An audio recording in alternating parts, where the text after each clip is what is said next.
이번에는 102페이지가 되는 진동을 전달하는 파동의 모습을 공부할 건데, 결론적으로 파동의 종류를 횡파와 종파로 공부하고 파동의 일반적인 분석할 때 사용되는 용어들을 공부하는 단원입니다.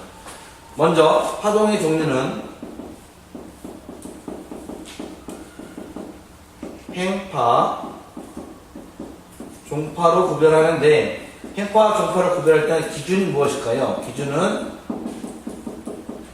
진동 방향과 그 다음에 진행 방향에 따라서, 진동 방향과 진행 방향의 관계에 따라서 파동을 횡파와 종파로 구별해요. 횡파는 진동 방향과 진행 방향이 수직인 관계이고, 종파는 진동 방향과 진행 방향이 평행한 관계예요. 그래서 그림을 그려보면 파동은 물결처럼 이렇게 가는 것을 횡파라고 하고요. 종파는 그림 좀 시간이 걸리더라도 이렇게 듬성듬성 떨어진 소한 곳, 그 다음에 많이 몰린 밀한 곳, 소한 곳, 밀한 곳, 소한 곳, 밀한 곳이 반복되는 현상. 여기를 소한 곳이라고 하고 여기를 밀한 곳이라고 해요. 우리 교과서에는 어떻게 적혀 있냐면 104페이지 잠깐 보면 빽빽한 부분과 듬성듬성한 부분이라고 되어 있는데, 소한 곳이 바로 듬성듬성한 부분, 밀한 곳이 빽빽한 부분이 됩니다. 그래서 파동은 진행 방향, 진동 방향의 관계에 따라서 횡파와 종파로 나누고, 여러분들은 실상 103페이지에 횡파와 종파의 그림이 다 나와 있어요. 그러면 대표적인 횡파와 대표적인 종파가 무엇이 있을까? 먼저 횡파의 예는 지진파, S파, 전자기파가 되어 있다라고 되어 있죠. 횡파의 예는 지진파 중에서 S파를 말하고요. 그 다음에 전자기파도 횡파가 되어 있고요. 종파의 예는 소리, 그 다음에 지진파의 피파라고 되어 있어요. 그래서 지진파의 피파와 소리가 대표적인 종파가 돼요. 그런데 이렇게 그려놓고서 물결은 무엇일까? 사실 물결은 좀 더 과학적으로 말하면 횡파와 종파가 약간 섞여 있는 개념이거든요. 물결은 여기서 회전이 일어나기 때문에 판단하진 않아요. 여러분들은 물결 모양이 횡파다라고 알아두는 게 더 현명할 것 같습니다. 그러면 이제 횡파와 종파가 이런 관계, 즉 모양이 흔들리고 그다음에 그러니까 듬성듬성하고 빽빽하고가 반복되는 것이라고 알았으면 우리는 이제부터 파동의 명칭을 공부할 거예요. 파동의 명칭은 전체가 이제 자주 나오는 거고, 여러분들이 소리 전체를 공부할 때 꼭 필요한 거니까 명칭을 알아둘 필요가 있습니다. 그러면 일반적으로 횡파에서 파동의 명칭을 판단합니다. 종파도 횡파로 바꿔서 판단합니다. 종파도 횡파로 바꿔서 판단하는데, 여러분들이 지금 종파의 대표적인 예를 소리라고 아까 제가 들어줬고 교과서에 적혀 있는데, 종파의 대표적인 예가 소리이지만 나중에 시험 공부하다 보면 소리가 종파인데도 횡파처럼 표현하거든요. 그래서 파동의 기본적인 표현은 횡파에서 알 수 있어요. 그러면 이렇게 되는 관계에서 우리는 가장 높은 곳을 마루라고 합니다. 가장 높은 곳, 가장 낮은 곳을 골이라고 합니다.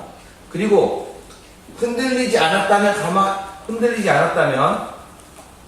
가만히 있는 요 중심선을 기준으로 흔들렸을 때 올라간 곳 혹은 내려간 곳의 폭을 진폭이라고 합니다. 진폭의 중요한 점은 위부터, 마루부터 골까지가 아니라 중앙에서부터 마루까지, 중앙에서부터 골까지입니다. 그리고 파장이라고 하는 개념은 마루와 마루 사이, 또는 골과 골 사이, 또는 이곳에서 시작됐다면 여기까지의 거리처럼 한 번 반복되는 것, 한 번의 길이를 파장이라고 합니다. 그래서 우리는 이 길이를 파장이라고 합니다.